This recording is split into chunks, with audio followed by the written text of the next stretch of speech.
Well, joining us now is former Nationals leader and MP Barnaby Joyce. Barnaby, welcome. Now, you're not in favour of net zero, so according to Chris Bowen, you are therefore in favour of catastrophic climate change. Here's my question, Barnaby.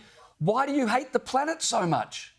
Don't you just hate the way that they go about this? That they, with the guile of the snake, they create this guilt trip. You know, it's guilt.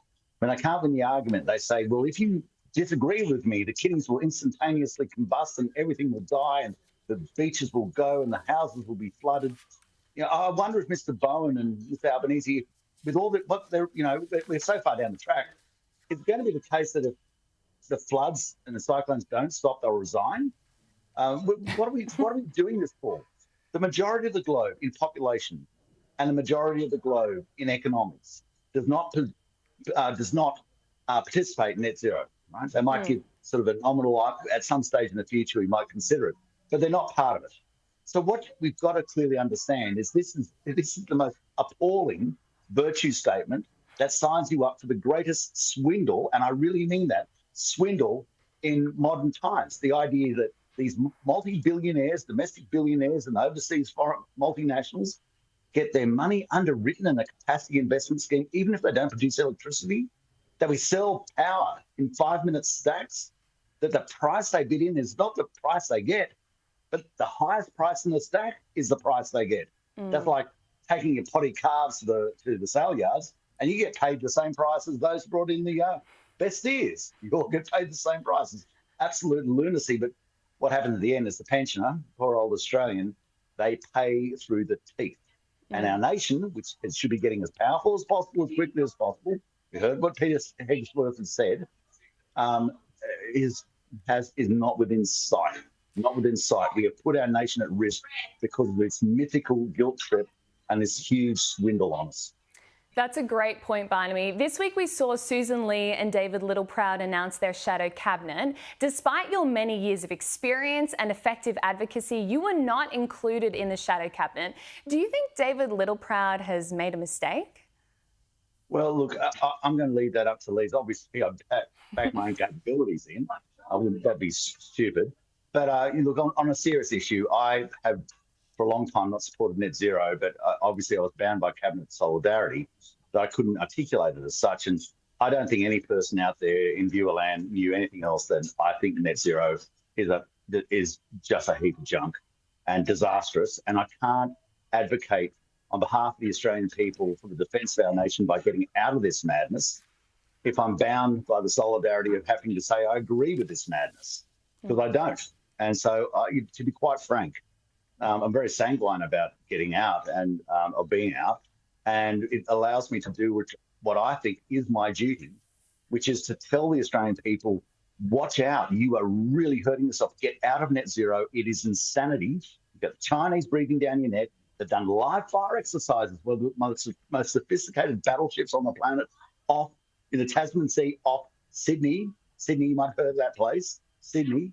And that's just to warn you, you start treading on our toes and we can get to you very easily. And then they've done the circumnavigation of Australia with their flotilla.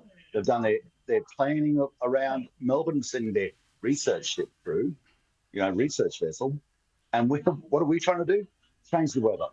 We're going to have a battle with the weather. And look, I've looked out at the sky. I really have, Freya. I've looked at the sky, the great vault of heaven, and I've looked at Chris Bowen. I'm going to have a look to the sky again. And I've come to this amazing conclusion.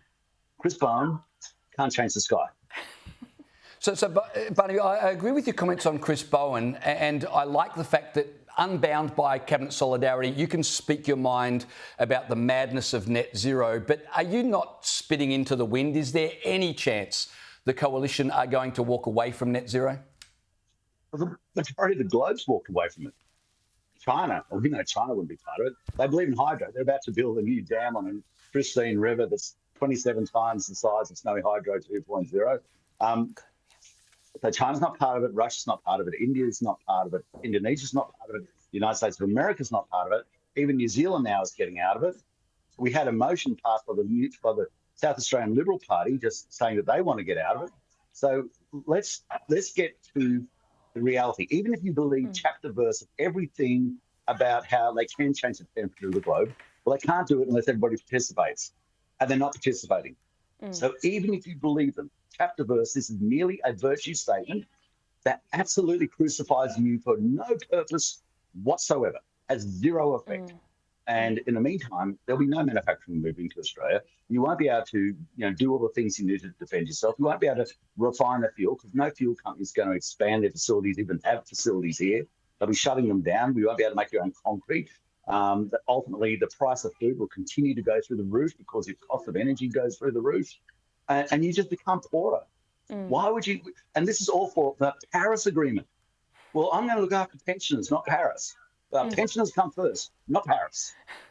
That's a great point.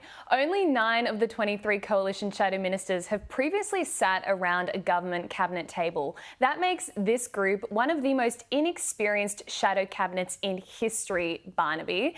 Do you see this as a problem? How do you think the shadow cabinet is going to be able to move forward? Well, I wish them all the best. I truly do. But it's like a football team. You'll tell how they go when they're on the paddock. And no doubt you'll have the debates on Sky and on the ABC, which will, and that's your job. Everyone will get a chance to debate their opposite side, their opponent, and that'll flesh out the capabilities of people. And I wish the coalition all the best. I want the coalition to win. Make no mistake about that. Their capacities are to be seen in the period ahead of them. Probably even on your own show, you'll put one against the other and see how they go. As you should. You should be testing them.